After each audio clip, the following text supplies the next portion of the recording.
ang mga solo parent na babae na nireregla pa, minsan sa isang taon, pwede sumiping ho sa akin. Noon ay pinapalakpakan ang mga kandidato o mga leader na nagsasalita ng walang karespe-respeto, lalo-lalo na sa mga kababaihan. Pag nagka-rape ka ng 3, aminin ko na akin yun. Pag nag-asawa ka ng pang-4, bugbugin ka ng... Ipinagmamalaki at ginagawang katatawanan, ginagawang joke, ang pambababae ng mga kalalakihan. Ginagawa ring issue at katatawanan ang mga rape. Daghang kwapa, daghang rape yun na.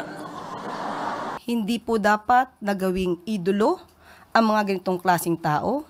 Hindi po dapat ito pamarisan. Hindi na po dapat ito pinapalakpakan. Kaya ayon po sa Pangulo, hindi po katanggap-tanggap ang mga kandidatong ganito ang nagiging naratibo sa kanilang pangangampanya. Dapat pong mapanatili ng bawat isa, ng bawat kandidato, lalo-lalo na pa mga kandidato na nagnanais na maging leader ng bansa.